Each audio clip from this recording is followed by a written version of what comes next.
Cheers, guys. Welcome to VR Roundtable, episode 68. My name is Gary, and joining me is Anthony, Steve, and Chris, as always. That was a little bit awkward, wasn't it? But also, we've got an extra guest on the show this week. That's hence the cheers, guys. And that is Epyx911. We're delighted to have him on the show. Welcome to VR Roundtable, Epyx. How are you? Cheers, guys. I'm doing very well. How are you guys? Yeah, we're pretty good. Awesome.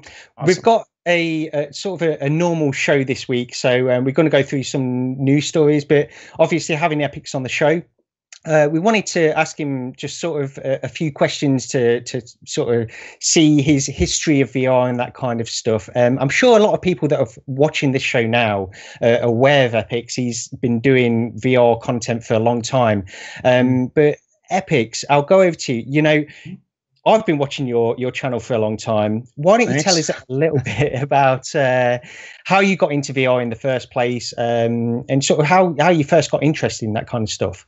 Sure. I've said it many times on my channel. I'm a Gen Xer, 45 years old.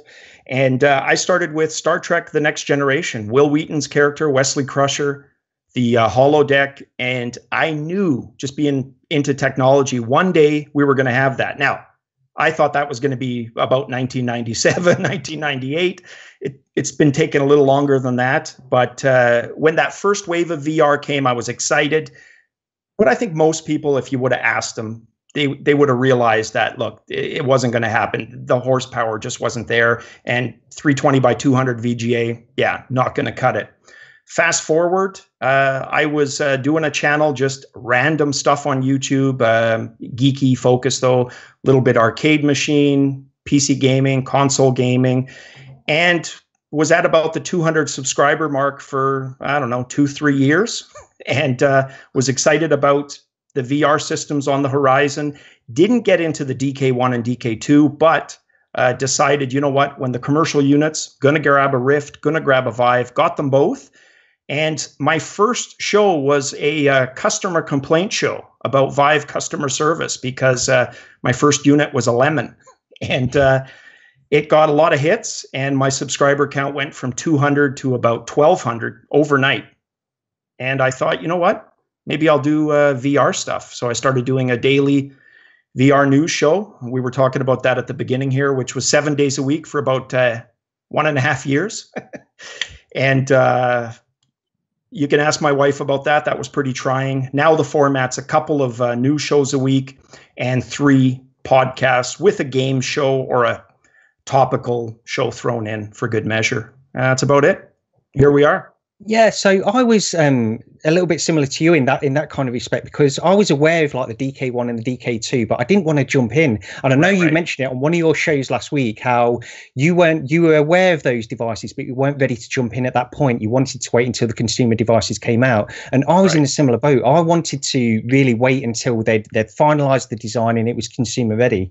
You know, now I sort of, maybe, I don't know if I regret that move, but because I would have loved to have got into VR earlier. But yeah, it's an interesting thing anyway with the CV1 and the Vive when it came out. It was all an exciting time to get into VR. It really was. And I'm sure, like me, you were on the outside looking in still the whole time, right? Yeah, exactly. Yeah. I was going onto YouTube, seeing all these videos being made of, because I couldn't even imagine being in a VR headset. And I remember the first time going into a VR headset, and it just exceeded all my expectations. I had been in VR earlier, but it was when I was 11 years old, and I honestly can't remember exactly what that was like back then. So it was just really exciting experience for me. And wouldn't you guys agree, just quick though, and I've said this so many times on my channel, the most negative person with regards to VR, after they try it, I have yet to see a person as negative as they were before they tried it. They might try to pretend, but you can tell, right?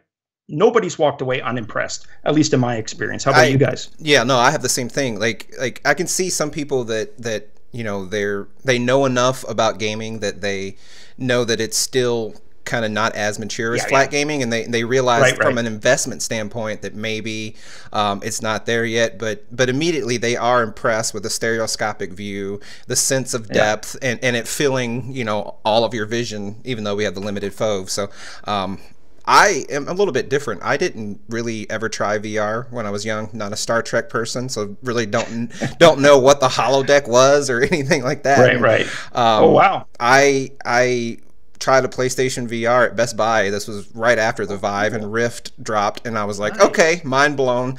But PlayStation VR is not coming out till October, but I want VR now. I've never been a PC gamer, and that weekend I went and bought a Vive. I went and got a good video card for my computer. It was a GTX 1070 at the time. It was a good video card for me. It was a killer card for me, and I've been hooked on VR since. I've only played one flat game since then, and that was Final Fantasy 15. And were you a gamer at all, like console or? Yeah, I was a big console guy, and that's why I why I played PlayStation VR first, and like it just blew me away. I was like, this is it. Like I couldn't stop thinking about it that whole weekend, and I was slowly warming my wife up. This was like on a Friday that I tried it, and I'm like, yeah, I tried this really cool VR thing, and like it, and I was trying to describe it to her, and then I was inching in, and I was like, Sunday morning, I was like, can I, just go and pick up one of those Vives? I mean, yeah, I'm gonna buy that and a video card. It's gonna be like $1,200. Are you cool with it? And she's like, not really, but I can tell you're gonna do it anyway. So yes, I went and did it. So I've been hooked on VR ever since. Nice, excellent. Yeah, that's not the typical route. Yeah. So Chris, Anthony, how are you this week? I'm good. Yeah, we're good. I've been into VR since the dev kit one. I'm sure we talked about this before, but my first thing was playing Minecraft, and I was just like, whoa, blocks are a meter high. What is this? So that was great. But ever since then, I've just been like instantly buying everything. Because you were like really into Minecraft originally, so I can imagine like going into Minecraft for the first time in VR, having been into Minecraft would have been incredible. I was never really into Minecraft, but even for me, going into Minecraft the first time in VR was really a really good experience because my son plays it all the time, and I shown him and he loved it, but he still goes back to just playing it on console for whatever reason. I'll invite him in, say, do you want to play a bit of Minecraft? I guess it's a little bit more hassle for him. That's the reason why, but I think Minecraft is absolutely one of the best experiences in VR. I love it. Absolutely. I guess it's because like of the port. It's almost like seeing Fallout. Like it's almost like how you guys are like you played Fallout and now you're seeing it in VR. Like that was what Minecraft was for me, because like I could load in and see all like the buildings I had ever made like on the flat monitor, and suddenly I'm in them. I'm like, whoa, like it's just an instant transformation. Like you didn't even have to recreate anything. So that was I guess the coolest thing. Yeah. Anthony, what about you? I mean, we know sort of how you got into VR. You were sort of a Vive person originally, and you did your podcast, the Vivecast. But just coming from a gaming background as you did you sort of grow up? Were you aware of the first generation of VR, like back in the 90s and that kind of stuff? Yeah, I do. I remember because I used to get all the magazines back in the days, Electronic Gaming Monthly and Game Pro and all that. And Nice. But it's crazy because back in those times, I mean, we've had the internet for so freaking long that it's so hard to imagine this. But I remember I lived in LA for a brief period of time, right? And at the time, I didn't have a car, and I was living at my brother's house, and I was really into like Super Nintendo and Sega Genesis. Those were all the rages at the time, right?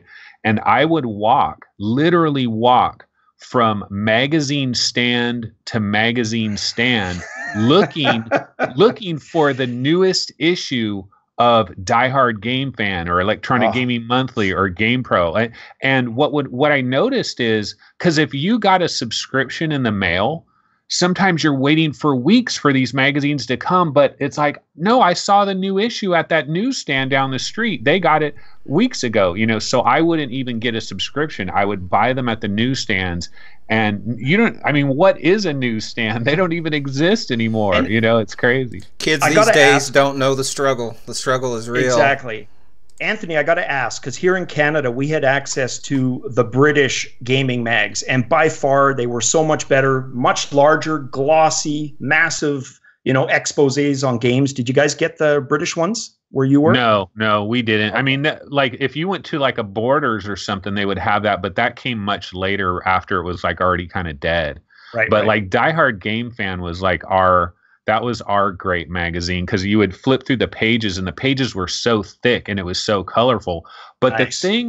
The thing about those magazines, though, is like, you know how we wake up in the morning, we go to the internet, and then bam, there's like some megaton announcement, and everybody's like, oh my God, can you believe this happened? Well, what we had to do, we went to the newsstand, we would get an issue, and you get to page 56, and you're like, oh shit, this is the new Nintendo 64, or what, you know, whatever it was, right? And that's how we got our information. It was so crazy, but I remember like getting into actual like modern day VR. It actually happened. I've always been like a hardcore console gamer, like Xbox, PlayStation, all that stuff. And I always listened to the Giant Bombcast. And I'll never forget, there was one episode of the Giant Bombcast where Brad Shoemaker got on there, and he was talking about how he did an interview with John Carmack, and you know, they had just seen Doom 3 on the very, you know, on the prototype where it's like duct taped together.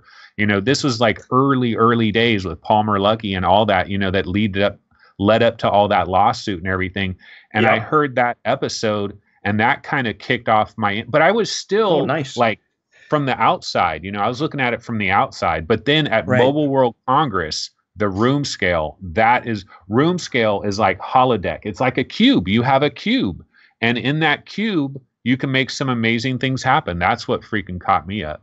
And what was the app? What was it? A specific app in that, or? No, well, you would hear people like on the podcast that I would listen to, they were trying the lab or robots repair. Was it robot repair, or, you know, in the lab? Budget, you know, cuts and right. Epyx, I was just going to ask you actually, because we've spoke about this a few times, and like me personally, in my everyday life, part of the reason I wanted to sort of get in touch with these guys and start VR Roundtable is because in my everyday life, I haven't got a great number of people who I can speak to VR about, and I love getting on this show every week and just talking about VR. Do you have people in your everyday life that are into VR? Yeah, I don't know if you've ever seen my buddy Exidy on the Gaming Friday. Best friend since grade 4. He would be probably the only person. So like you, other than him, nobody else can relate. I mean, my wife, bless her, you know, she'll feign enthusiasm, right? Yeah. And then you can usually see when the eyes start glossing over. It's like, okay, time to leave. Hey, but that's a good question though. Do you think like what is it going to take for wives to care about this? Will it ever happen? Like what is the stumbling block? I mean, that's almost a topic right there. But and you're right, Anthony, because she's impressed. Like there's no shortage of being impressed, right? She absolutely is. Like Google Earth VR, for example, took her to her hometown in the Philippines, and her mind was absolutely blown. But there was no the next day, can we try that again? Right? Yeah. Is that what you're kind of getting at? Yeah. That's the exact experience that I have. My wife loves it. Every time she plays it, she has a genuine good time, but she's not interested in coming and doing it every day. And I don't know what that is. And it must be, you know, I know not every lady is this way, not every guy is this way. We're just talking generalities, but there must be something to do fundamentally with the way we're wired that has us want to, I'd say, play with our toys more often. And you can take that more than the one way that it is. But I think you know, it's that, and maybe a bit of the setup time, and we'll talk about that more with some of the other topics. But with all these peripherals, there's an associated configuration / setup time, and that, you know, to speak for my wife only, nobody else.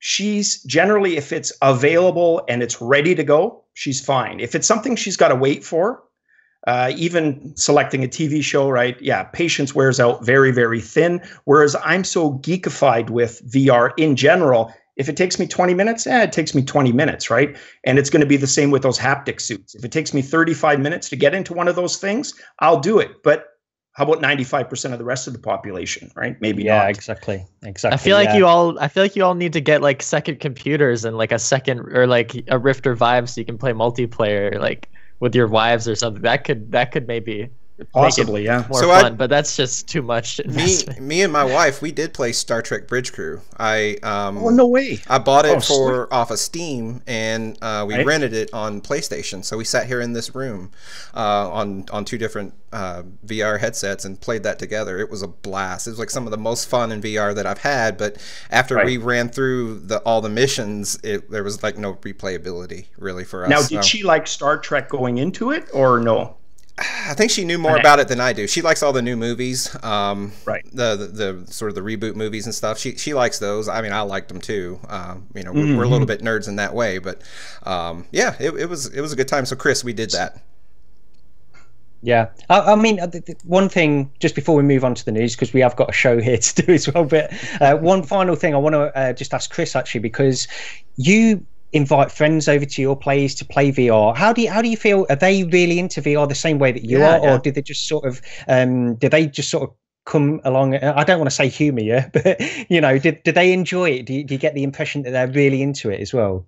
I think everyone's into it. But everyone like says it's usually too expensive, or they just don't have the room for it. I guess just being in college, it makes sense. But I mean, I've had a few friends who've bought Rifts, but I also have had a few friends who have sold their Rifts already just because to pay for other things in college. But I think there's definitely like a higher percent of people who would jump into it, like especially since all my friends are like PC gamers already. So like all they have to do is buy the headset. Like I don't know, it's way less of a entry point compared to having someone who just doesn't have a computer or anything. So I don't know, like it's still not as good as I thought it would be, but every once in a while I get like, I have maybe 3 friends who have Rifts now, but I mean, none of them ever play with me. That's the thing. Like we don't have time. Like we never work that out, but it's a possibility, I guess, if I ever figure out my schedule. But yeah. You know what's super bizarre to me? Oh, go ahead, Steve. I was going to say, Chris, are those 3 guys, they are your 3 friends? Do they watch VR Roundtable? No, I don't think so. I tell them to. Hope maybe they do. I'm not sure. I was just going to say, it's super bizarre, these people that they'll get a VR headset and they'll use it for a while and then they'll put it away. It's like, how do you do that? I should, you go back to flat gaming. How do you go back to flat gaming? One of my friends has a Vive. He barely has touched it since like the first month or so. And I'm like, there's so many games that come out. And then he just texts me. He's like, the software still sucks. I hate playing it. Like he hates the setup and stuff. Yeah. Right. And exactly. You nailed it. I think for a lot of people, I mean, some of us were lucky enough. We've got man caves or nerd caves or dedicated areas where we can set the stuff up. But for a lot of people, it's shared living rooms, right? Or shared accommodations. And it's an event just to set up, to get the playtime in. So you figure, okay, I've got an hour, it's Friday. Do I want to set up the VR? It's 15, 20 minutes to get going, or just play something quick. And I think that for a lot of people is kind of the challenge, right? Yeah, I would agree with that. But I also agree with the software. There was someone on Reddit today or yesterday, and I read the post and thought it was humorous, but it was a post about budget cuts, and this person come in and he said, I just killed 20 raiders and jumped off of a Vesta bird as it blew up behind me, and I'm supposed to still give a crap about budget cuts.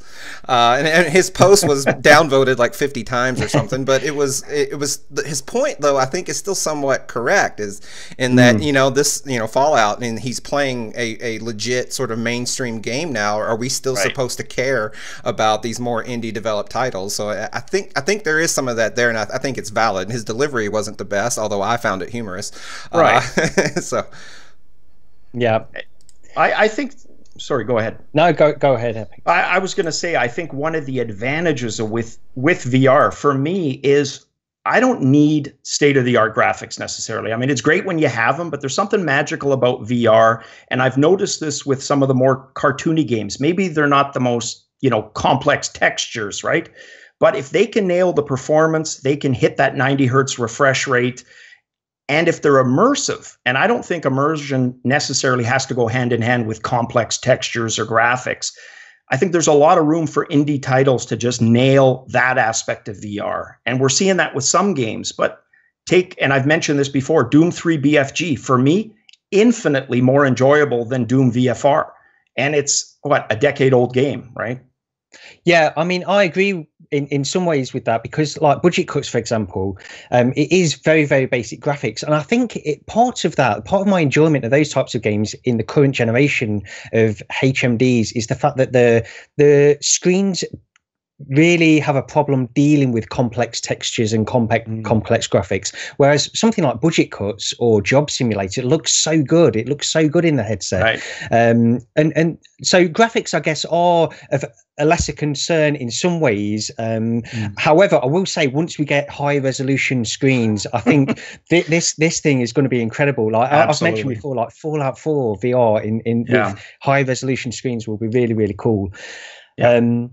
But anyway, we've got a few news stories we want to touch on. It has been a quiet news week this week, so we've got a few small news stories we want to get through, and then we can talk a few games that we've been playing as well. Now, the first news story we've got down here is one that came out of Upload, because this was shown at CES. This is a haptic, well, no, sorry, not a haptic glove, a tracking glove called VRFree. Now, this is... it's sort of just a glove, like a fingerless glove that you wear, and then you've got a small plastic wrist strap as well. And then what you do is you place a sensor which attaches to the front of the HMD, and that tracks your movement, and it gives sort of very, very accurate finger tracking, hand tracking within virtual reality. This looks great. Now, the problem I find with this kind of stuff, just before I go over to the other guys, is in this video it shows this promotional trailer, it shows somebody sort of picking up a gun. Now, I think that's great, that the fact that this glove can cope with that kind of manipulation of objects, and even just the motion of the trigger, it all works great, and you can fire in virtual reality. The thing is, obviously, you're not holding anything, so I don't know how that would work in terms of like one-to-one, how it feels to use that kind of stuff. And it just felt like a little bit odd to me that they went for that to demonstrate this stuff, because there's so many other things that this glove could be demonstrated for that would be better in virtual reality.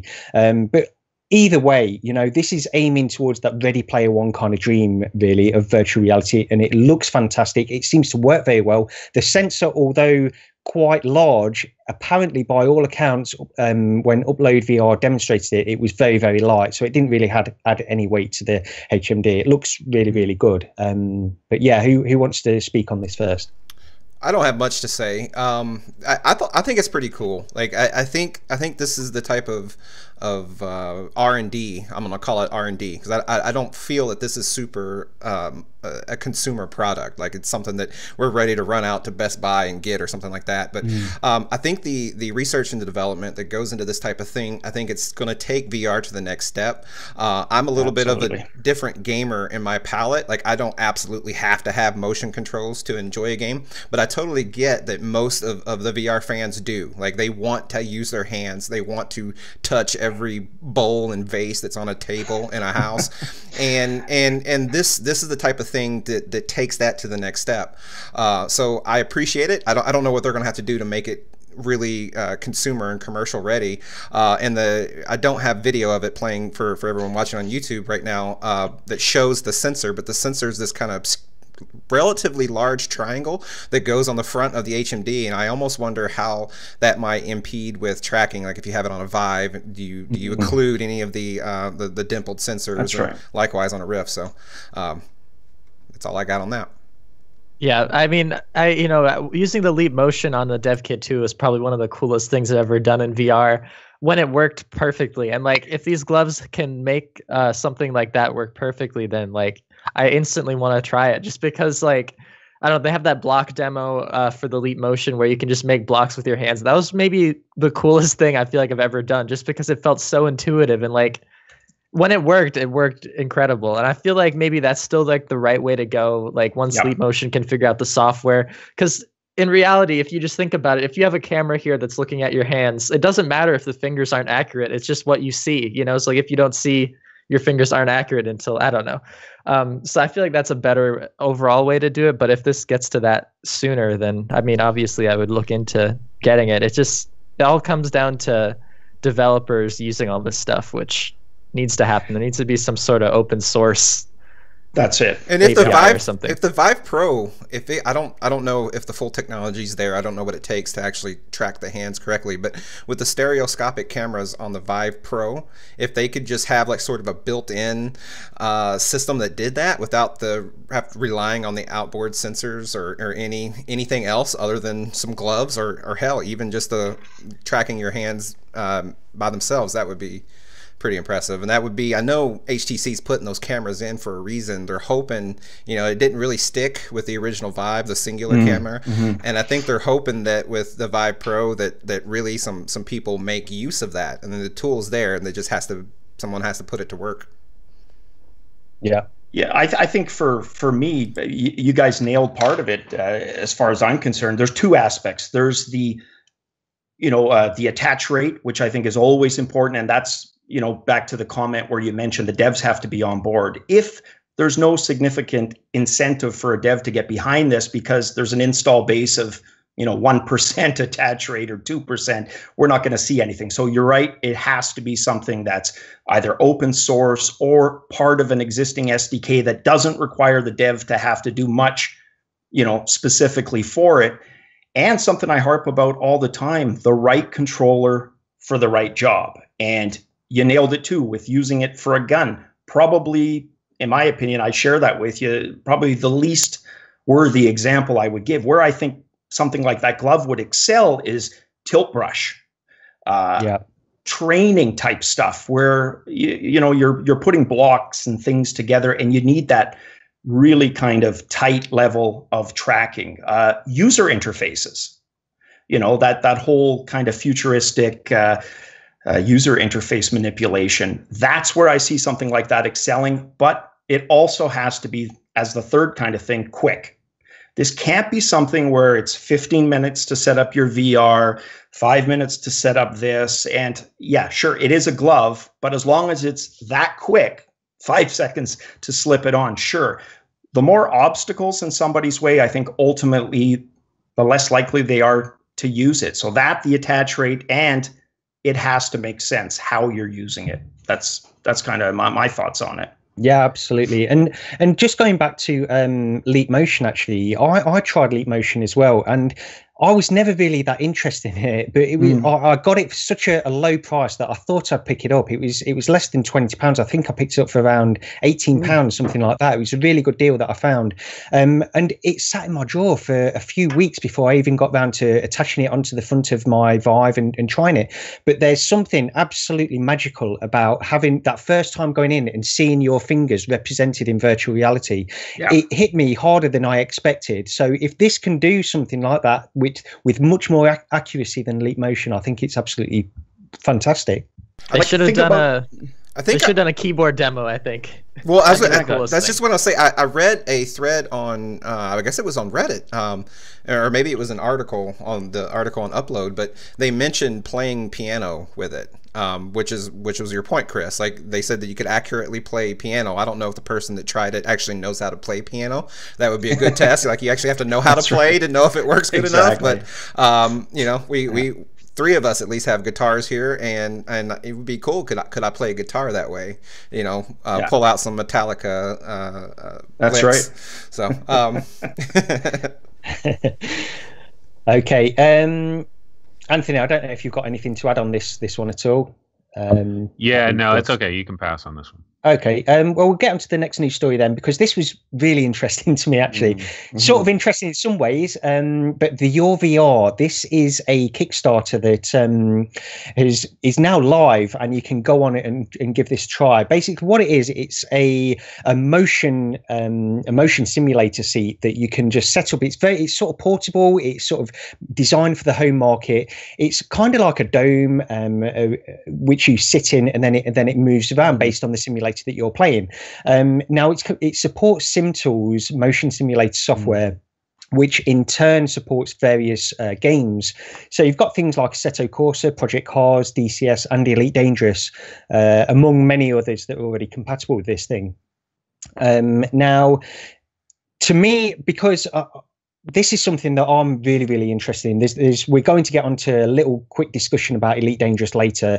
But for Elite Dangerous, this is exactly the kind of thing that I would love. Now, the first thing that struck me about this was the fact that I didn't know how it would work, because it moves in 360 motion, so it rotates all the way around. And in all the videos that I saw, it was showing people using wireless controllers, so touch controllers or game pads and that kind of stuff work perfectly for that. Immediately, I was thinking, how will this work with a wired steering wheel or a HOTAS stick? Yeah, exactly. Yeah. Well, I was really struggling with this, and then obviously I went on. I sort of took the time out and did my due diligence and went onto the Kickstarter page to try and find the how they're tackling this kind of problem. And apparently, what you can do, you can limit the amount of rotation with this, so it won't tangled wires. It won't go round and round. It will just stop, which is good in some ways, I guess. You won't get tangled wires. Although I wonder how that would affect something like playing Elite Dangerous, where you are moving in 360 degrees in all directions. And if you get to the limit of what the YawVR is capable of, how it will deal with that kind of stuff. Will it just stop you having this motion sort of simulator for that period of time? And how that affects you in terms of motion sickness, if you're sometimes feeling the motion and sometimes not. I don't know if that would affect motion sickness a little bit more or not. Okay, has anybody got any thoughts on this one? No, I got a few. I thought this one was really cool. First of all, Gary, I didn't go to the Kickstarter page though, so how much is it on Kickstarter? It's a lot of money. Okay. Yeah, it's 900 if you got the early bird, and then I believe almost 1,200 if you don't get the early bird. Early bird's probably done by now, I would think. Okay, so when I think it is, when I first saw it as an engineer, like, I thought it was impressive because it was a very simple solution, and it seems like a very reasonable way to get a motion simulator into someone's house.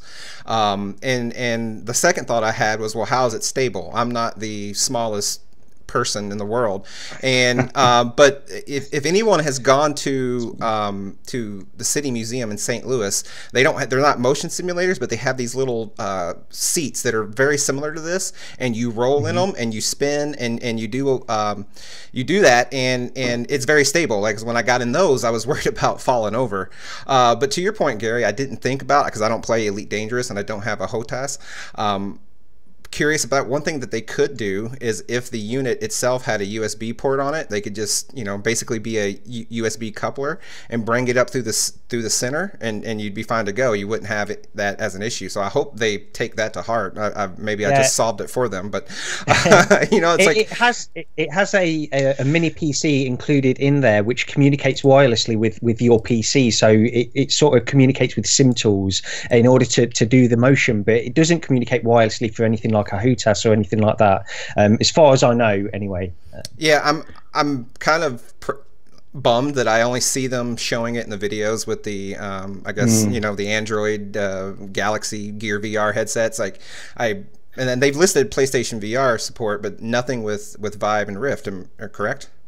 Oh no, it says for Oculus and PlayStation. Yeah, I'm wrong. I'm just mistaking it for another product we may talk about. Yeah, if I can jump in, guys, were you going to say anything more to that? No, go ahead. Yeah, I agree, and for me, it's actually kind of surprising because they've done such a great job with the other aspects of the engineering, the design. If you look at the footrests, they've almost kind of gone halfway. They could have made some type of attachment for pedals, for example, for a wheel and pedal combo set, right? Some type of extension that you could easily clamp on for HOTAS. I just think it would have sent such a better message, because we're not the only ones asking this. If you look through the comment section, it's rife with, how do I attach my HOTAS? What about wheel and pedals, right? Had they just done that little bit extra to say, look, if you've got a HOTAS, this is all you need to do, or look how you can snap on pedals and a wheel. I think it just would have been that much stronger marketing-wise, presentation-wise for their Kickstarter. I think they're a third of the way to their goal. I think 30 of 155 or something like that, or a fifth of the way. But so from a design point of view, little disappointed in the sense that they nailed the aesthetics, all this other stuff. Why not that aspect of it? Yeah, they actually have like photos of like a prototype of a steering mount and all this stuff, but I just feel like they could have waited until they actually had that working. Like if they had a video of an Oculus Rift, the steering wheel working, all this stuff, I think way more people would be interested in. Like, they must have rushed it out.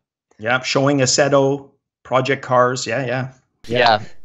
But I'm still I agree with all of you about the idea that it should just have like USB, HDMI in, the headsets in there, and like even it needs a mount for the Oculus camera as well, or a lighthouse. Like that's what other bigger ones do, or else you really can't do it without the developers having to like optimize for this thing in particular, you know, because you have to, then the world is locked to that like axis, I guess. So yeah, there's a lot of issues with it, but it looks really cool. One of the first things I noticed about it though is like what Steve was talking about. You know, you have these different sized humans that are going to sit on this thing, and when I look at it's not so much like the size of humans, okay, but it's like when you put your feet on those feet rests, like if I were to sit into that thing and get set up into that thing, I'm sure it would feel okay for like 5-10 minutes, but would it really feel okay for 2 hours? Like, because what's really holding like your knees and your thighs and stuff? Nothing really. It's kind of free floating, and I think that's a good point. Eventually, you're going to feel like a strain. The other thing I wanted to say too, though, and this is kind of a separate tangent, but it's kind of funny because I really believe like 5 years from now. Okay, so the act of driving a car, you know, you get into a car, you drive a car. I believe 5 years from now, we are going to be able to simulate driving a car that is going to seem so freaking real that it's going to borderline on not knowing what's real and what isn't. If you were in the right setup with the right steering wheel, the right stick shift, and you have like the motion and all of that. The funny thing about it though is by the time we actually perfect this, no one's going to be driving anymore. It's going to be automatic freaking cars everywhere. So it's like when we finally figure this out, no one's driving anymore. How crazy is that? Exactly. Well, to your point about comfort, though, so, you know, the guys that drive in NASCAR, and the ladies too, like if you're a NASCAR driver, if you're an F1 driver, none of that stuff's comfortable. So this is immersion. You sitting there with a leg cramp, that's immersion to the 10th degree. That's very realistic. The other thing I wanted to mention on this, and I wasn't aware of this company, but there's another company called Feel 3 VR, and I wasn't aware of them until today when they followed us on Twitter, and I just checked their website out, and they're doing something very, very similar to this. It looks, in terms of aesthetics, it looks almost identical to what YawVR are doing, but it's a bigger kind of dome, and it's a bigger seat and that kind of stuff. It seems a little bit more aimed at like a more in-depth solution to this problem, really. And it's by Makerversity in London. And, you know, I guess that's sort of the next tier up, because YawVR are trying to make something a little, I mean, Feel 3 VR do say they're trying to make an affordable solution to this. It just looks like YawVR is even more affordable, even though it is still pretty expensive overall. Right. And I know we touched on it real quick. You mentioned sim tools. For anybody who doesn't know, if you're wondering, okay, you know, do devs have to program specifically for it? The nice thing about sim tools is it allows for very straightforward remapping. And I just throw that in there. Yeah. I just want to say, thank God for Kickstarter, because imagine the world before Kickstarter. Like all these little weird, crazy products can happen because of Kickstarter, and it like people are going to try all kinds of crazy stuff, and that's a beautiful thing about it, and it can actually happen. Now, whether or not it's going to ever go anywhere is a whole nother story, but at least they can try it. That's awesome. Yeah. I hope this does get funded, because this is exactly the kind of thing I'd love. I'm not willing to invest that amount of money into it at this point, to be honest, but I'm glad. I hope it gets funded, because in the future we hopefully see some sort of lower price kind of hardware like this. I'd love something like this. It'll take up a lot of room, but right. I don't know that I would drop $1,200 or whatever on one of these. No, but the idea that you know, I'd never until seeing this thought that it's possible that I'd ever have a motion simulator in my house anytime relatively soon. And again, I don't think I'm going to buy this, but now at least makes me think that, okay, one day, 5 years from now or something like that, I might have a motion simulator in my house. And that's pretty cool. And it goes back to what Anthony was saying, and a little bit of what all of us were saying. I think right now we're kind of at that phase where everything's throw as much against the wall as we can, see what sticks, right? We've got third parties trying things. Just R&D is kind of running rampant, right? all over the place. Everybody's trying different things. It's haptics. They're trying things with different controllers, etc. We're going to slowly, as time progresses, see some of that become standardized. It might be part of the second generation. Maybe it's part of the third. It goes back to what you were saying, Anthony, is what it'll look like maybe 5 years, 10 years from now. What of all this technology are we going to see standardized as part of the bundle, and what would still be considered periphery or peripheral equipment, right? It'll be interesting. Yeah, absolutely. Yeah. Okay, well, we can move on to the next news story we've got, which is, and we did mention this because this came out of CES last week as well, but this is the Lenovo Mirage Solo. And the reason I wanted to bring this one up again is because there were some, Ben Lang at Road to VR did have a hands-on with this headset, and I wanted to talk about this. And this is sort of my addition to this week because I'm sort of really, really intrigued by mobile VR and standalone VR, I guess. But you know, there are some confirmation of some specs on this. So the resolution is 2560 by 1440 overall, and Lenovo are targeting a 7-hour battery life for this device, which is a 6 degrees of freedom headset with a 3 degrees of freedom controller.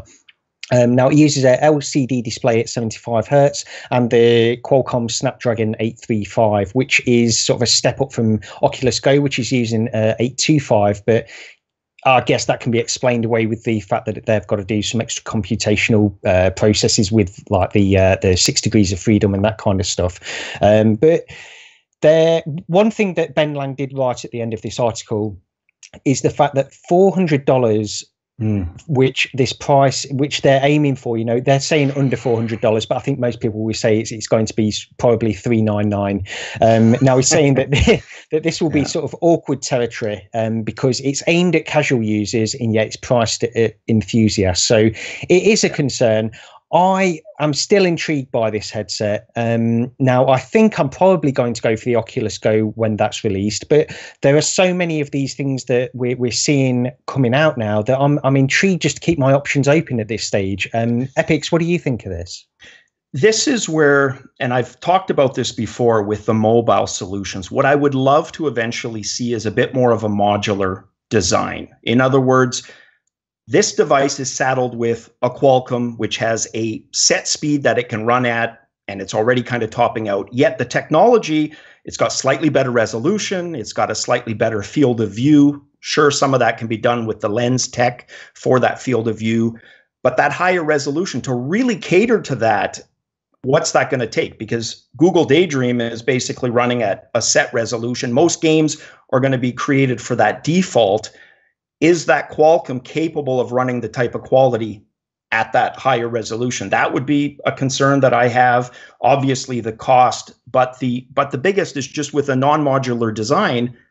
What do you do to get that extra horsepower? You're basically, that's what you've got in the unit, and you're stuck with it. That would be the biggest. Yeah. Yeah, with you, I'm sort of with you, Gary. I think I'm still going to go for the Oculus Go, and my reasons behind it are, I don't yet know that mobile VR or standalone unit is going to fit into my life. I've talked before about how I would love to take one of these things on an airplane. Well, tomorrow I'm getting on an airplane to go to Europe for work, and now I'm not so sure that I would be that guy sitting on a plane in a VR headset, right? Like that, like I think from a technology and a usefulness standpoint, that's good. But and really thinking it through, and like, would I really put a VR headset on while I'm on this flipping plane and everyone looking at me like I'm a bozo? And I'm not so sure, and I probably shouldn't think that way. But anyways, my thought is I'm gonna jump into the waters with Oculus Go. I'm on the Apple platform, so I don't have a Gear VR or anything like that. So that's my way of testing the waters. And if some reason standalone headset becomes something I really love and use a lot, then I can sell off the Oculus Go and go for something that has 6 degrees of freedom, something a little more that fits my thirst for higher end technology.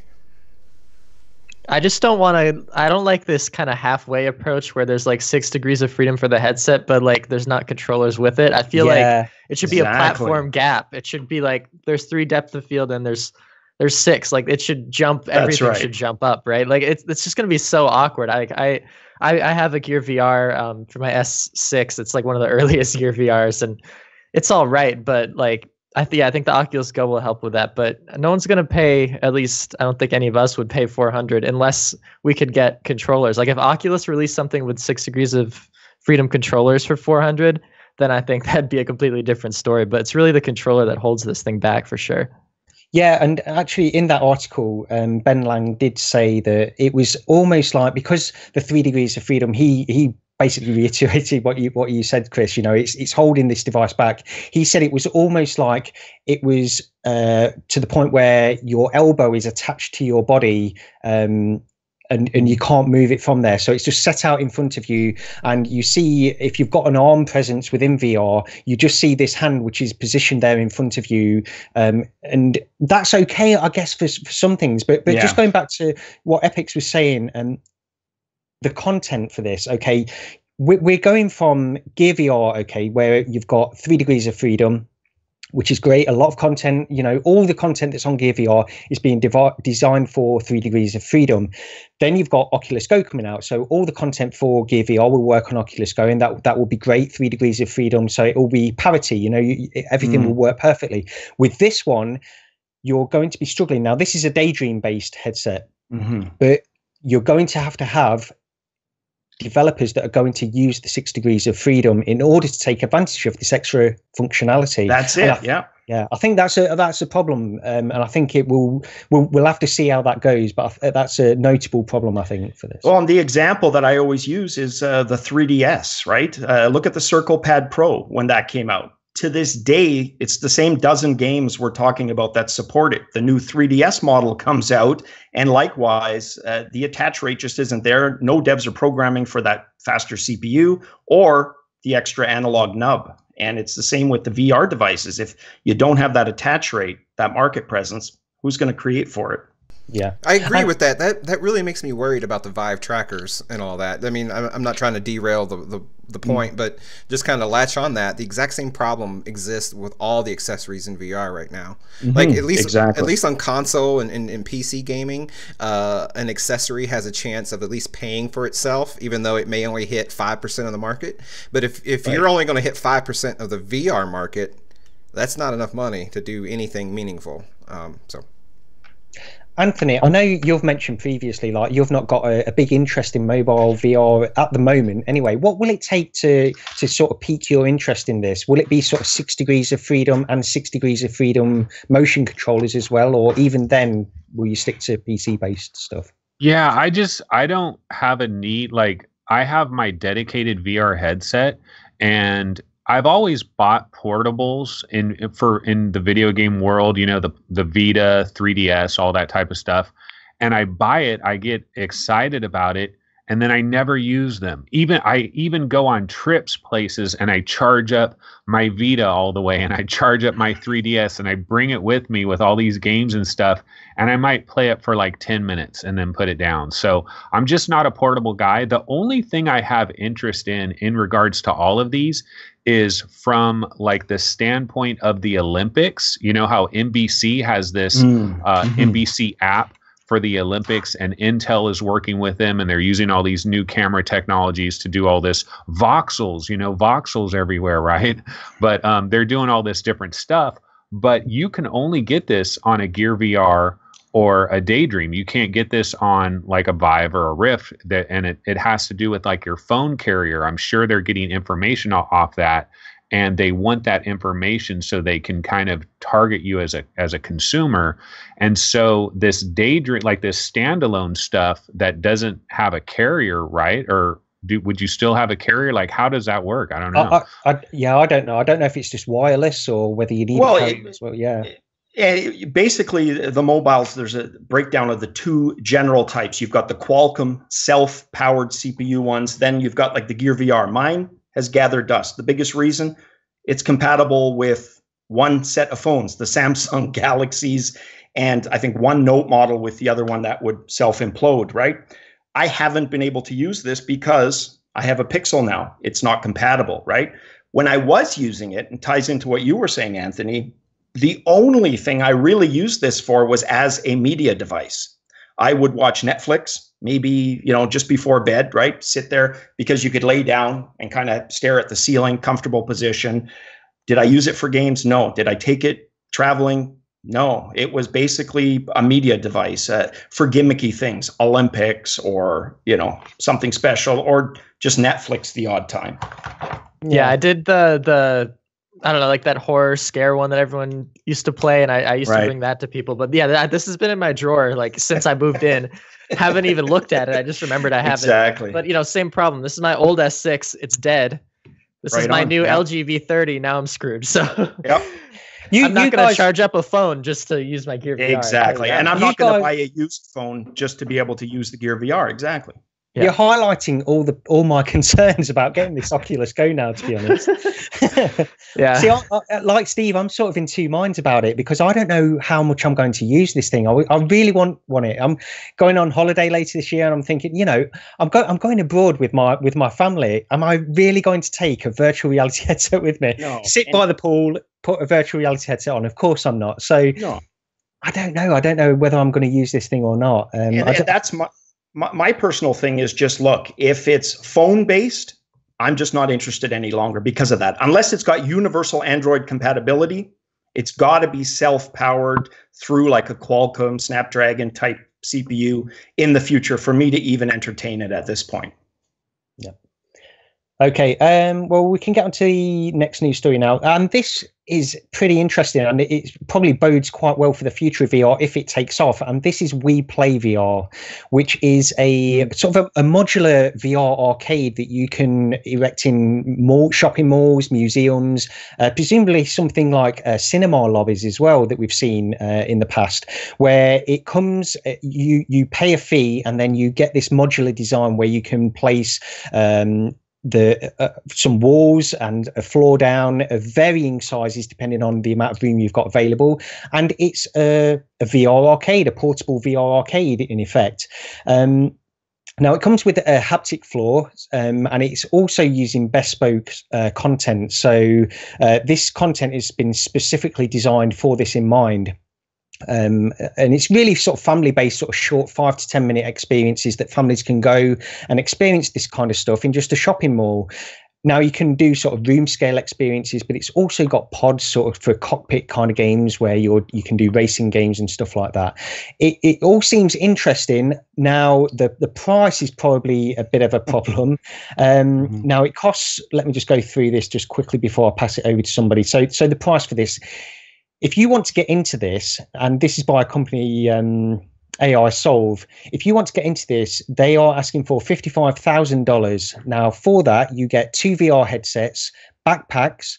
So it uses laptop backpacks in order to do this, so there are no cables, controllers, a pod frame, vibrating floor, control computer, spectator screen, and it also includes 1 game for the first year in that price. Now, if you want to get additional games, they cost between $5,000 and $10,000, depending on the game, and then that's for the first year, and then beyond that, they cost $1,500 beyond that per year. So, you know, it's not cheap to get into, and you've got to know you're going to make your money back with this kind of stuff. Yeah. I'll go over to Anthony. What do you think of this? Is this something you can see popping up in your local shopping mall? Yeah, I mean, well, I like the idea of having some type of glass cube where somebody is playing VR in, because especially at a mall too, because I mean, I don't know that this is necessarily like a glass cube that you're in where everybody can see you from the outside, because I think that has some benefits. Just if you're walking down a mall and you see somebody in a glass cube doing VR type stuff, it just kind of has this cool futuristic look. Absolutely. The biggest problem though with all this stuff, in my opinion, because I've thought about like a VR arcade myself, you know, I've thought about like, I mean, how would this work? But what I always think is, how much money are you charging the person to use that space for what particular amount of time? And then, so if you're charging somebody $20 and it's one person for 20 minutes, well, that means you can make $60 in an hour. Like, how is that going to pay, you know? And then you got your lease for being in the mall kiosk. Like, how, I don't understand how the economics work. No, you nailed it, Anthony, unless somebody else wanted to jump in on that. I've spoken to a couple of the smaller kind of VR arcade outfits. the one here, for example, in Halifax. And you're absolutely correct. When you're setting yourself up, you've basically established what your hourly intake is going to be. And depending on your lease and all those other costs, to be able to flip a profit, you're gonna need to require more. What I would have loved to have seen with this, and I just said you nailed it, but you really did, Anthony. What would have been much better is to take one of these type of pod devices, but make the emphasis that you can have multiple people on the go. You really need to have minimum, I would say, 3 to 6 different stations as part of that initial configuration to be able to have any hope of turning a profit. When I was younger, that's what malls were about. It was entertainment. Sure, you still find theaters in the odd malls, but theaters used to have ice skating rinks, roller skating rinks, arcades. They weren't just shoes and clothing, right? But as that sits right now for $55,000, you can't turn a profit. You just can't with the lease costs in any kind of a shopping mall in any metro area I've ever lived in. Absolutely. If you did it, if you charged $10 for a 15-minute experience and your place was open 12 hours a day and you were open 360 days in a year and you were booked endlessly, you'd make $172,000 in revenue. Most businesses is a 3-year payback. You would have to have, if you cut that into a third, you know, it is doable, I think, at $55,000 if you can have it booked 30% of the time, and then if you're okay with a multi-year payback before you actually start making any money. What I think the big caveat and what would cost far more than 55 grand is who is going to set this thing up, and who's going to be the nerd that fixes Steam when it crashes, because God, that never crashes, right? Like, who's going to be the person that wipes the gunk off of the thing? Who's going to be the person that knows how to reboot the Windows, because that never needs rebooting? Like that's going to, you're going to spend more than 55 grand over a couple of years on a person to do that.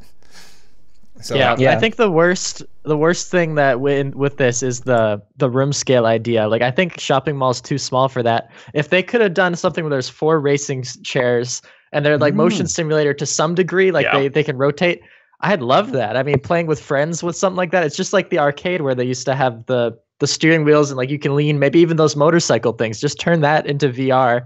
That'd be way cheaper. You'd get way more money. I mean, that's just a no-brainer for me. I don't know what it is about doing this room scale thing. Or like an Eve Valkyrie dogfighting type thing where you 2 to 6, let's say half a dozen people dogfight each other for 10, 15 minutes. Whoever has the highest score. Go back to that old high score principle, right? Short, bursty games. But absolutely, I didn't even think about that. That type of a configuration could work. And let's be real, you could not lease a store space. This would have to be one of those, like those camera booths. It would be in the hallway in a mall somewhere, and you're paying a lot less for leasing costs. You couldn't be a proper storefront, I don't think. They do have these sort of pods on where you can do racing games on the side, but they're also having this room scale. It's the focus, I guess. The room scale is the focus, and just trying to take the other side of that. I guess part of that could be maybe they're trying to limit motion sickness in room scale games, which are designed for this enclosed space, which this bespoke content is. It will limit motion sickness, whereas sort of something like an Eve Valkyrie or a racing game could not be for everybody, I guess. And they're trying to combat everything, taking the price out of it, because I think you're all bang on, really. This is a sort of an expensive thing. I think this is a good idea, but the price is really the problem for me at this point. I think it could be good but I don't know if we'll see these kinds of things popping up all over the place. But yeah, either way, it's there. I think we all agree that it's probably not a good investment per se. But if each of us was walking through the mall with our families and we saw one of these things, $20 for 10 minutes, are you giving it a go? Oh, absolutely, yeah. The problem with 10 minutes, though, is it's going to take you 3 minutes to just get the stuff on and then 3 minutes to get the stuff off. It's like playing laser tag. Like laser tag takes forever to get going. Then when you're in there, it's 10 minutes? Something I bring up all the time, the hygiene aspect. I don't know about you guys, but I sweat profusely, and nobody wants to use that without getting it cleaned up after I've used it, I'll tell you. So. This is an opportunity for laser tag places. Just stop doing laser tag, make it room scale, make it this. I mean, it's a no-brainer. If I had a laser tag place, it'd be VR like a year ago. Yeah. But how many like what would you use to track that though? Because right now we don't really you need the new lighthouses, but even if you have the new lighthouses, it's what, 10 meters by 10 meters, and you can have 4 of them, I think. Yeah, I mean, I guess there'd be issues with that. But if the lighthouses could, I don't know, originally 2.0 could be infinitely scaled. It sucks that it's only 4 now, I think. You guys happen to anybody pick up that building scale out of Nagayo University in Japan? There was an article this week. I covered it on a show yesterday or the day before. And that's what they're working on. He's basically customized the Vive tracking to provide building scale. And he's got a camera and a robot that basically maps the exterior of the building and the entire interior of the building. And their focus is on disaster drills, right? Earthquakes, fires, the thing that we can't talk about because it has a label that won't get passed, that kind of stuff. And it works really well for the building scale. So yeah, I agree. That would be something for sure if you had laser tag space. Yeah. Okay, we've got another couple of smaller news stories. Not too much to say on these, but I'll just quickly go over the fact that Oculus are now selling individual touch controllers, so you don't need to buy two touch controllers if anything goes wrong. Now, the prices are not great, to be honest.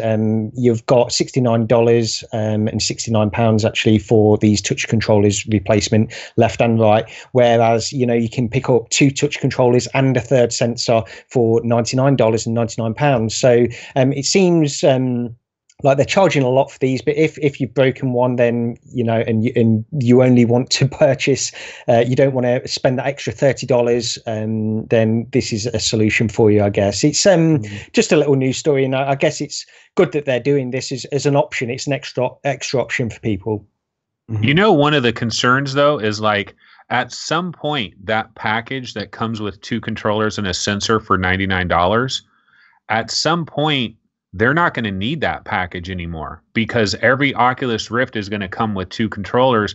So right now, that is the no-brainer deal. You pay $30 extra, That's get true. An extra backup controller, you get another sensor. I mean, it would make no logical sense to do the other style. But eventually, these packages might not be available forever because you could just order a sensor a la carte, you order a controller a la carte, Yeah, I think that because obviously, I get what you're pointing to there, Anthony, because originally when the Rift came out, it didn't have any Oculus touch controllers. So the touch controllers were provided a few months later. They had this package for the touch controllers for everybody. So I guess, if you owned an Oculus Rift from day one and you've yet to buy touch controllers, based on what Anthony was just said, what will they sort of discontinue that package eventually, and you will have to buy 2 controllers separately or something like that and a sensor separately. That could be something worth thinking about. But yeah, because they are moving towards now, I think everybody, I don't know the actual statistics, but a majority of people that own an Oculus Rift now own touch, don't they? I think that's sort of a given now. But yeah, it's an interesting point to bring up anyway. The other little news story we've got down here is Jason Rubin had this tweet and he was responding to a article by VR Focus, and I apologize, I didn't actually read this article. I don't know if anybody knows a little bit more about this news story that can take over here. I read about it. It's so basically VR Focus had this article. Honestly, it's basically clickbait here, and what it is they're saying, is Facebook giving up on Oculus, or has Facebook given up on Oculus? And what they go, really, if you read the article, there's really not much in there. What they say is that they start talking about Facebook Spaces, because Facebook Spaces is opening it up so that HTC Vive players can get in there as well. And they're kind of insinuating that, because they're doing this now, like they're testing the waters of opening it to everybody. And it's kind of Facebook's way of saying, we're kind of backing off the whole Oculus Rift thing. And it's all much ado about nothing. Epyx, I'm sure you know about this. Yeah, I actually talked about this as well. And it's not difficult to find footage. Look, I'm not the biggest Zuckerberg fan, but you can absolutely find footage of him as early as late 2014, early 2015, talking about VR as being part of a half-decade to decade plan. This wasn't damage control after the fact where, you know, the sales were slow and he said, oh, well, it was part of it. No, there's actual footage of him saying that. So I do take him, at least in that instance, at face value. This was always part of a longer plan for them. I agree with you 100%, Anthony. I think it's clickbait at best. Well, just quickly then, because based on that article, Jason Rubin did respond to that, replying to VR Focus, and he said, you talking about the Oculus I work at? Rift is still a top priority for all parts of the company. My team has multiple multi-million-dollar Rift titles in the works, our largest investments yet. And Facebook Spaces was designed to be cross-platform from day one. No strategy changed. So he's sort of reinforcing that message, really, that you guys just said. So it's good to hear. It's good to hear something like that either way. Sounds like it's going to be harder for someone to get some press credentials or any kind of scoops on some content inside Oculus now. Yeah. But I mean, the real question with this story, though, is like, what multi-million-dollar titles is he talking about? Because we really only know of two of them specifically, the Marvel Powers United one and then the Respawn Entertainment one. But if someone knows anything else, go ahead, speak up. I don't, off the top of my head, know of anything. And the one little downside with Oculus so far this year is they were doing this thing last year where every single month there was one big thing to look forward to. Now we do have Brass Tactics in February, but I don't know. It's just like, what's the date for Marvel Powers? What happened to that? I thought it was a first quarter game. Yeah, I'm not too sure on that, but the fact that he's made this tweet, and you're right, Anthony, you know, I don't know if too many titles that will come in, but the fact that he's made this tweet would imply perhaps that there are things going on behind the scenes that we've yet to be announced or anything like that. So I think that's encouraging as well, just the implications of this tweet.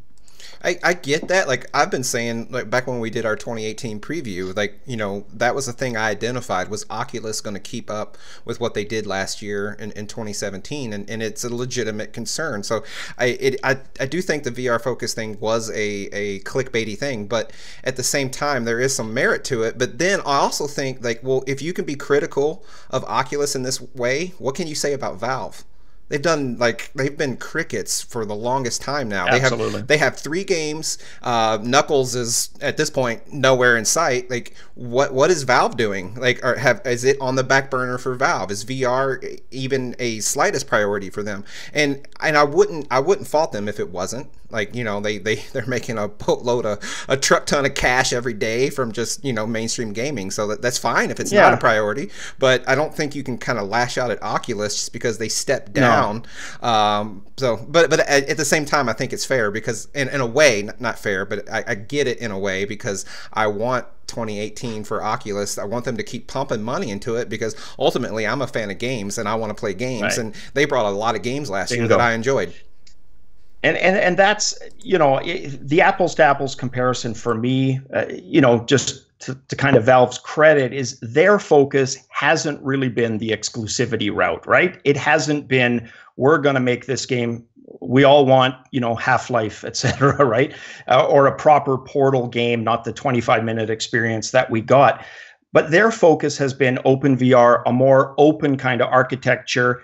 You guys make games for this, for any of the devices. Whereas for Oculus, it's always kind of been that single mono ecosphere, right, of gaming. So I don't know if that's the best kind of comparison to make between the two, but I absolutely agree in that sense. They've been crickets on the front. It's been more tech focused for them, right? The added capabilities of the lighthouses, etc. It'll be interesting. That's the big thing this year as well, I guess, from Valve. I think if we're going to hear anything from these 3 VR titles that they're working on, it's got to be at some point this year. It's got to be. And at least an announcement. Right. And Oculus's MO to date, at least, has been usually they reserve announcements for either their own event, right, as is the case with Connect, or the E3s of the world. Like even last year at CES, there wasn't a heck of a lot that came out from them, but yeah. Okay, well, that's pretty much all the news we've got this week. We do want to go through a few games. I guess the main one we want to talk about first of all, and this was a closed beta that was available yesterday, Sprint Vector. So, well, I'll go over to Steve first on this one. I don't know out of us who have played it, but I know that Steve and I have given it at least a quick go. What do you think, Steve? I played it this morning for, I don't know, about an hour maybe. So the beta, we got access last night. It came in relatively late, so I haven't had too much time with it. But this one surprised me. So I'm not normally a fan of arm swinging locomotion. Like I didn't like it in Vindicta, and I didn't like it in Gorn. Like I just don't like it. But in this game, I liked it because that was the game. Like in Vindicta, the game, it's a shooter, and they just gave you arm swinging locomotion. In Sprint Vector, the game is swinging your arms and sort of skiing, you know. So that's the game. So that was okay with me when that was the primary mechanic of the game. But I think it's a great game. The best way to summarize it is if you take Mario Kart, get rid of the karts, and then throw in arm swinging, like, you know, I guess you're on skates. They call it skating when you're going through the tutorial. But you're doing this. You squeeze the trigger. You squeeze the trigger and then pull down and release the trigger, and then you do it with your other arm. So it's more than just swinging your arms. You actually have to time the trigger squeezes and release at the right time.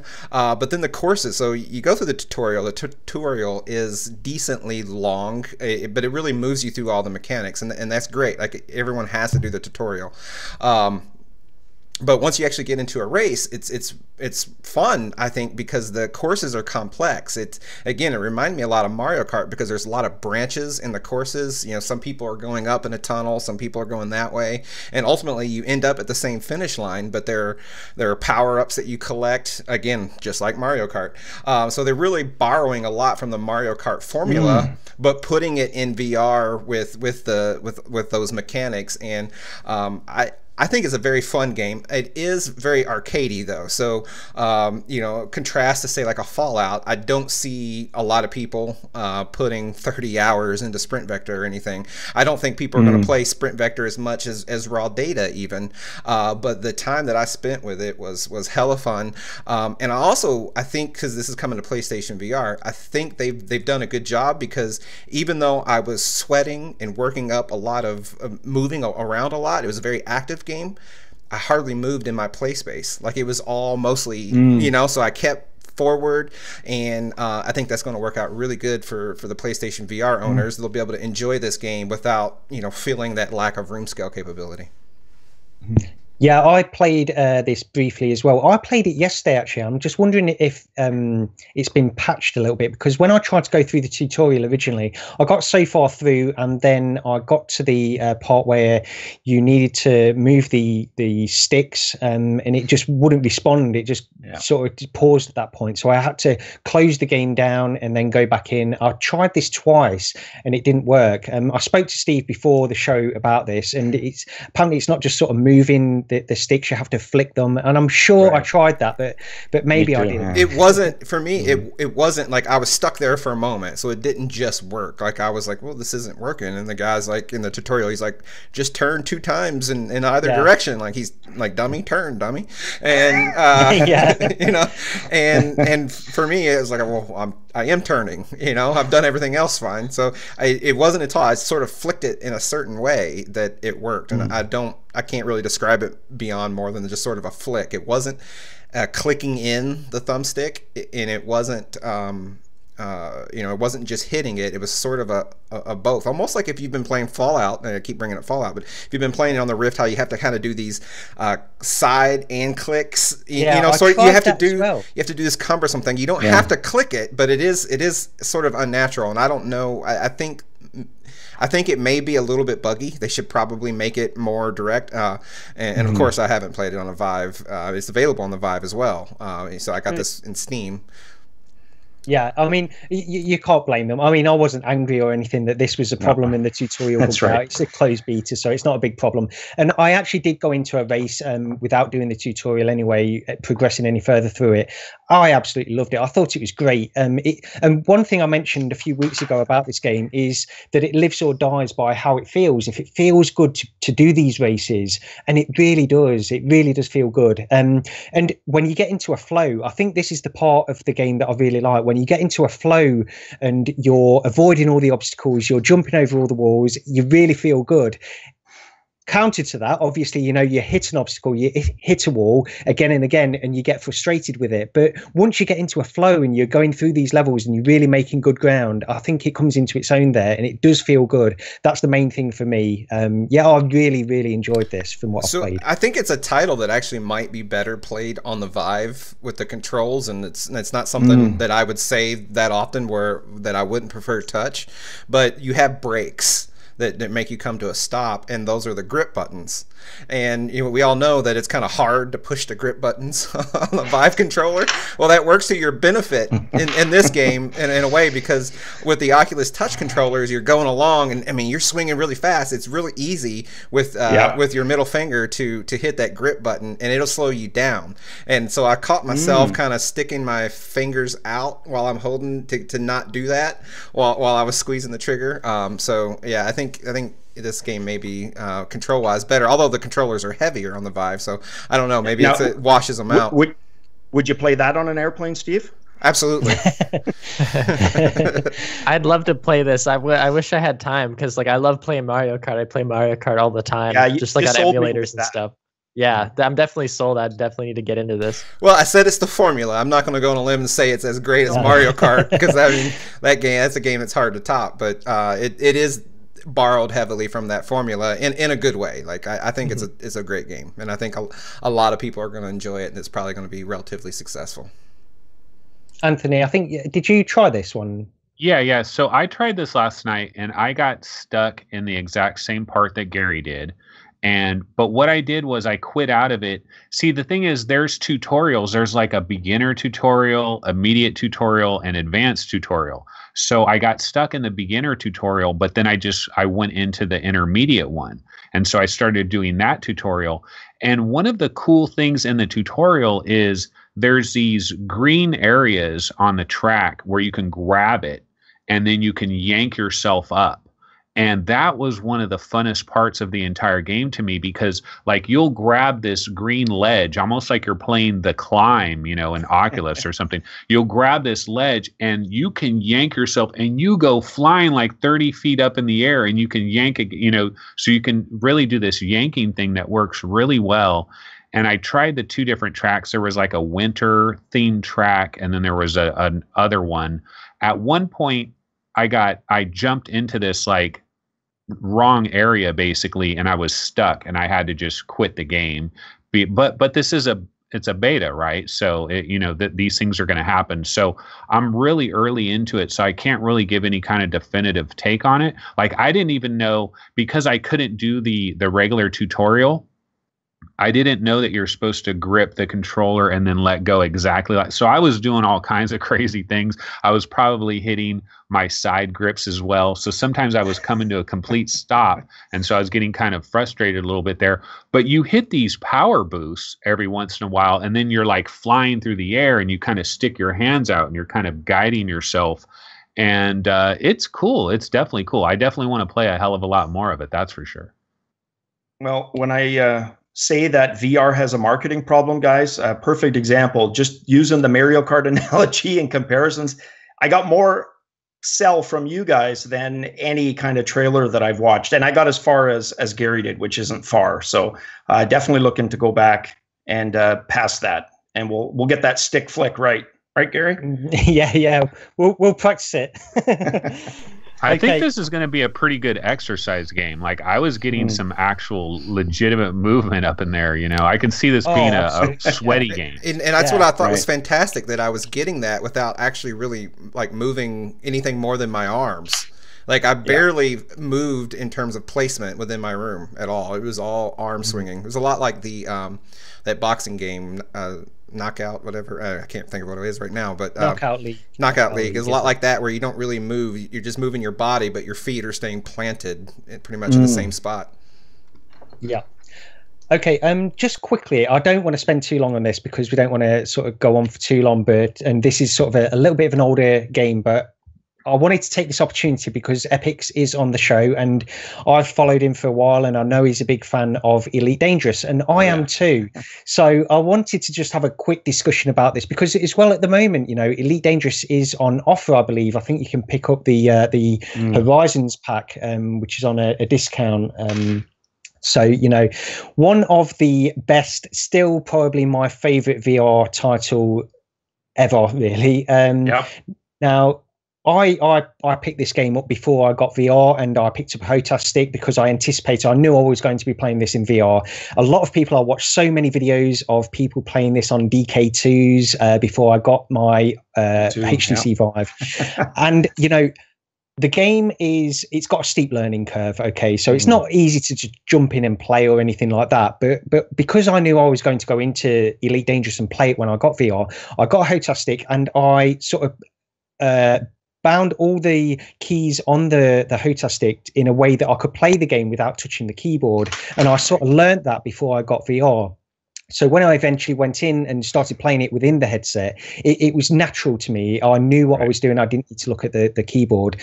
Now, well, let me go over to Epyx first on this because I know you're a big fan. What is it in particular that the Elite Dangerous really speaks to you? Well, other than the geeky aspect that I've always wanted, kind of the ultimate space game, right? It's still not the ultimate space game, but it's pretty darn close. And what I love about it is just, here's a game that has supported VR for a heck of a long time, but it was never a from the ground up VR game. Yet it delivers a VR experience, arguably, that is among the best VR experiences you can have. Some of that is because Cockpit lends itself so well, right, to VR. You're sitting in game, you're sitting in real life. HOTAS, well, they used the Cytec X52s to render. They were the basis of that, right? Yeah. And like you, the controls.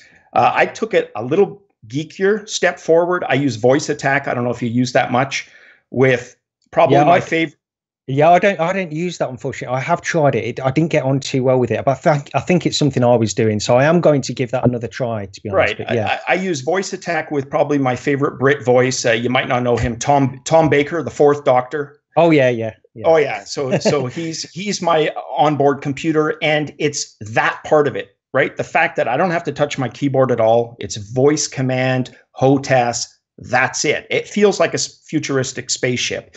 And with the upgrades, and I was just going to say just a little sell for this guy. He's a fantastic YouTuber, Obsidian Ant. Have you watched any of his stuff, Gary? Yeah, I have. Yeah, he's fantastic. He's the guy I recommend if you're, because you're right, there's a bit of a learning curve to it, is check out Obsidian Ant's videos. You can go right to the beginning. The guy's so passionate about the game, so easy to listen to.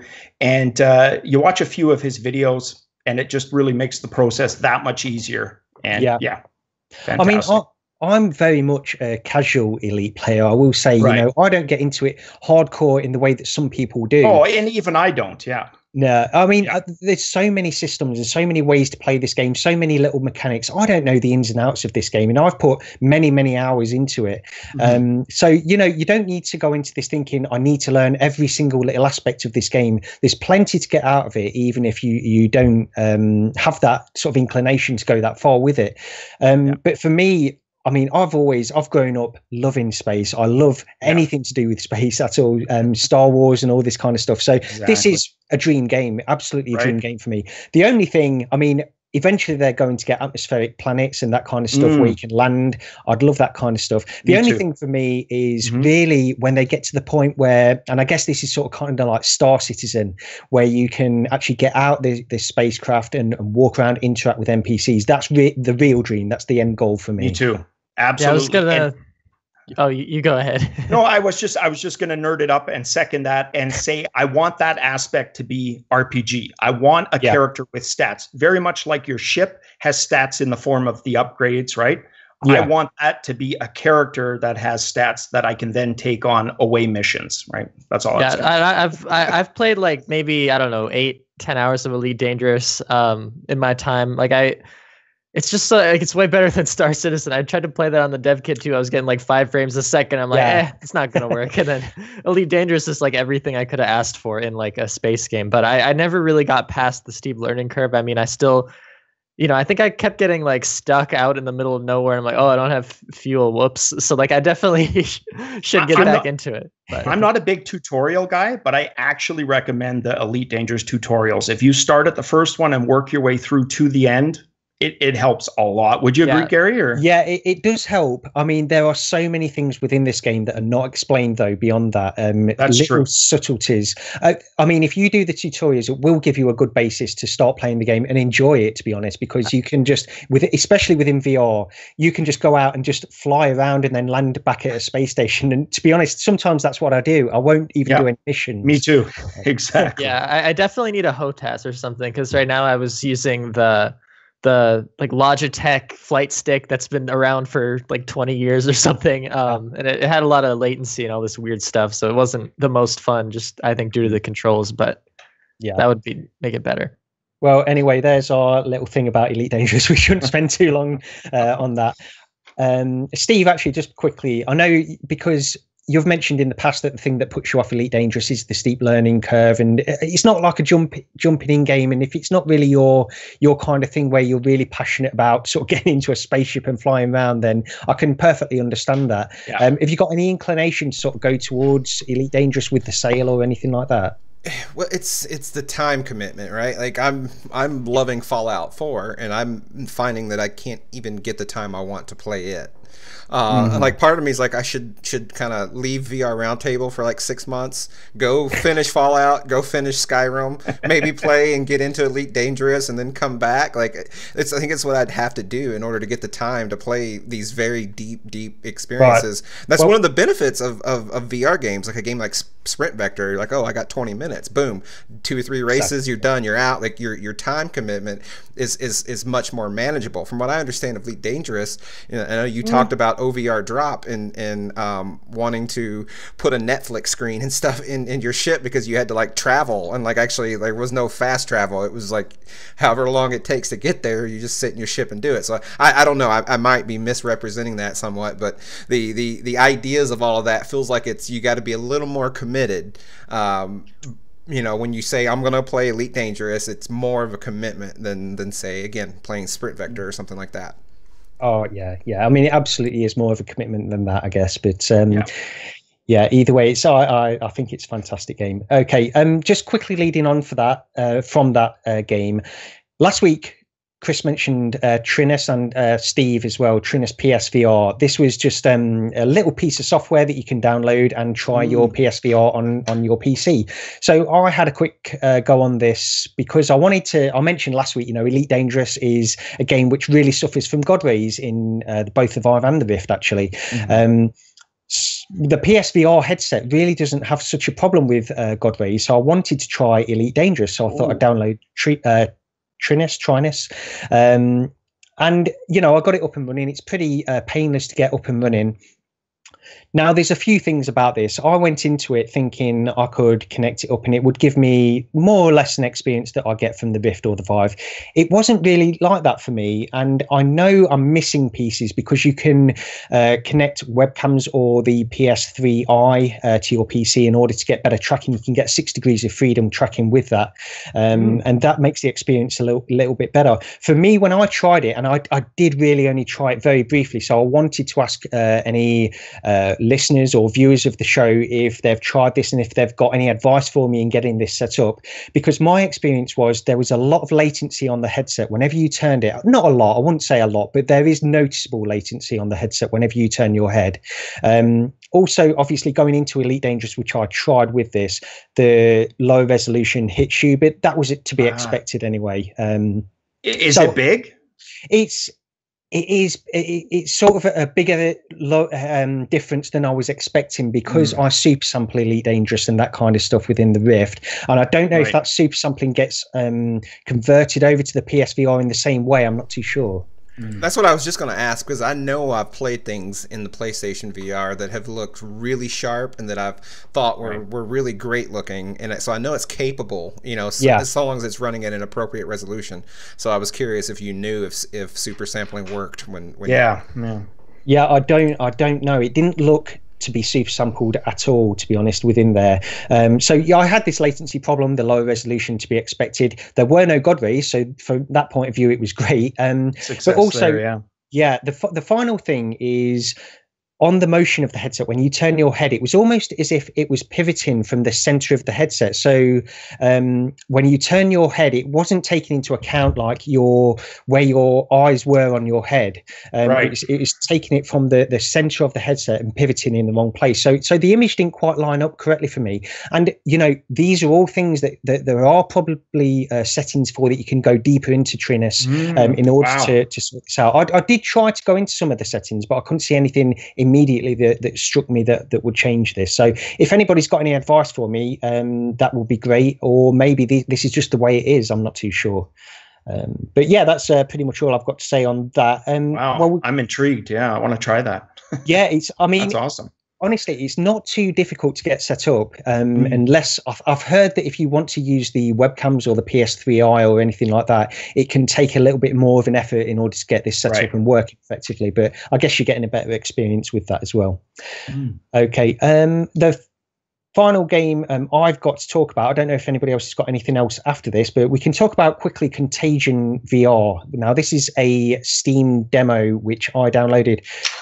We did receive an email last week after last week's show, and they were just mentioning some of the games that are upcoming in the sort of within 2018, because we did have that show, that preview show, and there were a few games, and this was one that we actually missed out of. Now, Contagion VR is kind of a zombie shooter kind of game, but it's a lot more than that. The demo places you in a world where you're sort of you're going into an apartment. I don't want to give too much away. I won't do any spoilers. There may be a few little minor spoilers within this, so if you want to go into this cold, then maybe skip ahead a few minutes. Now, the thing for me, I was expecting a straightforward zombie shooter, the same we've seen so many times on VR. Right. Yeah, and this surprised me. The opening is incredible, and maybe I'm overselling it a little bit because I went into this cold and I wasn't expecting it to be this way. But the way it starts is more or less like a very cut down budget version of The Last of Us. Okay, so you're going home into your apartment and you're returning from a trip and your wife isn't there, and you get a call from your wife and she says she's at the shops, and you're going into a very natural environment. You're going into an apartment which looks great. It really looks good, and you can just wander around and do various things. You get this phone call from your wife, and then you start hearing these reports of things happening, zombies happening. And this is the difference in this.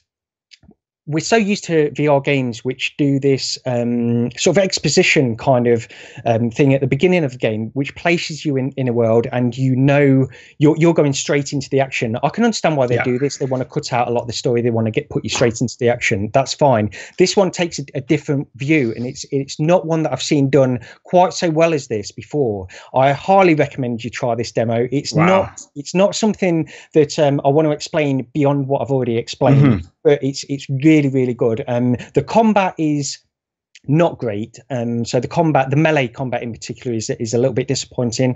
But the shooting is okay. And once you get into the game, it's pretty good. And it's not just a zombie shooter. There's more to it than that. And the opening really sold it to me, really. So yeah, I think I'd recommend people try this, definitely. Wow. So I gave this one. No, I played it as well, Gary. Oh, sorry. Okay. I can back up everything that you said. Like it was a surprise. Like I wasn't feeling much hype about this game, and then it seems like in the last few days, I guess this is when the demo broke. Maybe I've noticed it being talked about more on Reddit and such. And yeah, it was surprisingly good. I mean, this is now a game that I'm excited for. It felt to me a lot like Arizona Sunshine, even down to the gun with the little glow points on the sights. Felt a lot like Arizona Sunshine, but with a more appropriate zombie mood.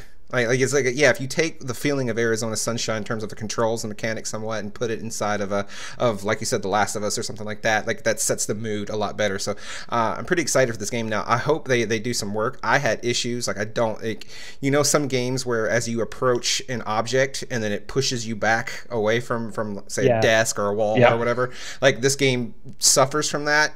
But it's almost like the settings are too sensitive.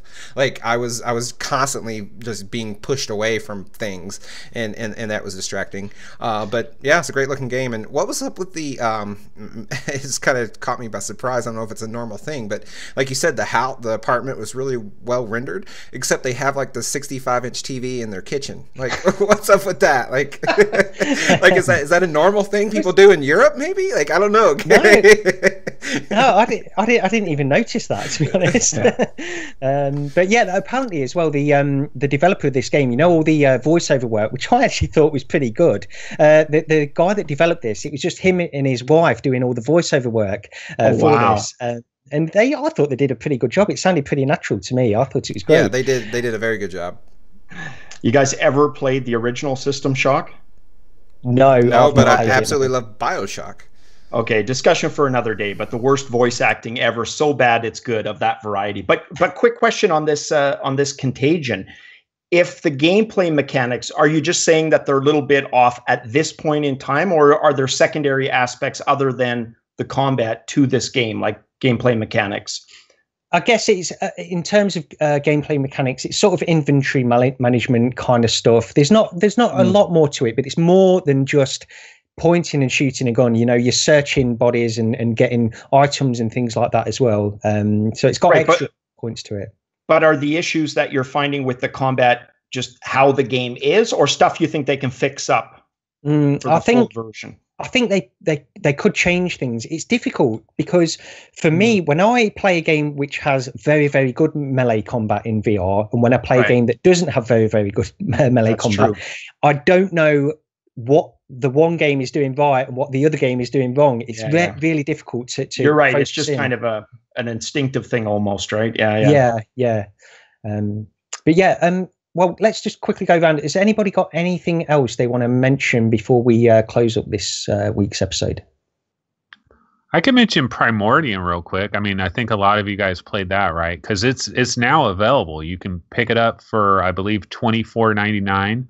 And it is early access, and it is very, very early access because there's only about little over maybe 2 hours of gameplay that's available. And I tried a build of this way back last year, I remember, and then didn't touch it for the longest time, and then just tried it last night. And the one thing that sticks out to me about this game is like first impressions. It makes a damn good first impression. Nice. You know, you get out there, just the jungle. It's the jungle. It's like Avatar, Predator, and it's like there's like 3 different games that are mixed in here in terms of like that, but it's the jungle. You get in this environment, you're looking around the jungle. Now at first you start to kind of explore off the beaten trail, and you almost think you're playing Fallout or something, and you can just wander off in any direction, and obviously that doesn't work. You end up you're basically guided. It's pretty linear, but you are in a beautiful jungle with creatures like moving around, flying around. Everything is incredibly colorful. Also, I'm on a 970. This thing looks like it's got drop dead gorgeous graphics. Like the actual intro, when you first go into the intro, and it's got like these devil guys that are talking to you, you know, oh, yes, I'm going to kill you, you know, and then but I mean the guy is huge, you know, these huge monstrous dudes, and they really feel like, you look at their bodies and they feel like they are really occupying space. I know it's a tired, overused cliche, but it's true. And then when you get into the actual game itself and the melee combat, this kind of goes to what Gary was just saying there, where you battle these enemies and they come at you and they start going into this slow motion mode, which is very cinematic and very stylized. Everything is like, the music and everything is very movie-like. You know, it's almost like this should be like some sci-fi movie that is being brought to VR, and this is the VR version of the movie, but they actually did a good job, is kind of the way it looks. But I don't want to overstate it, because this is $25. Visually beautiful, graphics beautiful, but it looks good, yeah. Yeah, I don't know. I don't know if there's a lot more here besides just pure graphic eye candy. Yeah, well, the developer of this, he did say that the initial part of this early access release is going to be 2 hours long, but there will be content being added all the time on this as well. Right. So that they are constantly adding sections onto this. I went in there as well and played it very quickly, so I might get back to this next week actually.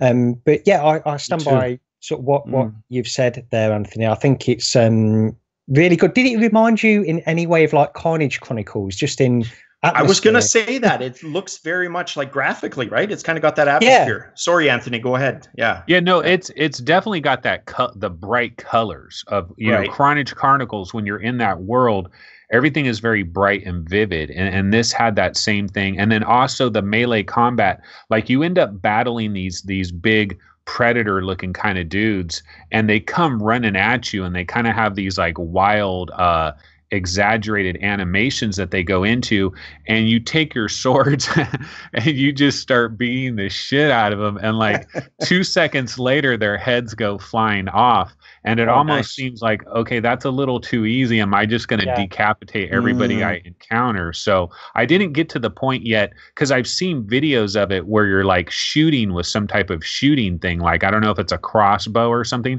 I didn't get to that part yet, because there's like this giant spider that you see at one point, which looks super cool. There's like snakes that are moving around in the jungle, and there's like things that are flying overhead.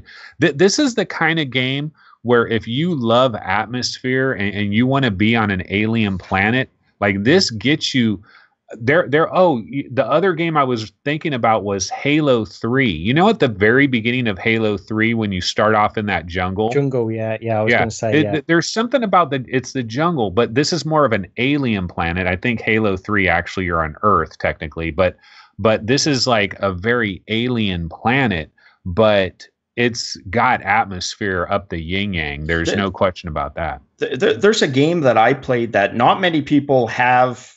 It seems whenever I bring it up, Wrath of the Fire God. Has anybody ever tried that? I've seen the title name. Yeah, it uses the bow and arrow mechanic. It's very cheap, but the atmosphere, the setting, the set pieces, the props, so well done. And it's not wave-based. It's one of those linear through, via the rails, right? Like the Sega House of the Dead style game, but a lot more nuanced in terms of the combat. But just looking at this, it really has that vibe. If you can ever pick that up, Wrath of the Fire God on sale for just a few bucks, really $5-6, get it. Yeah. But this looks really good. Yeah, just the final thing I'll say about it is about the combat, because there are some problems with the combat, but at the same time, they didn't bother me so much within this game, because of the way it slows down and just the damage that you can do to your enemies. It really feels actually quite good, and you feel like a bit of a badass when you're going through there and doing that kind of stuff. It actually struck me while I was playing it yesterday. I was thinking, if my wife is secretly filming me right now, I'm just terrified of that. That's it. Always at the back of my mind. I'm pretty sure she's going to play that trick on me one day. Exactly. Oh man.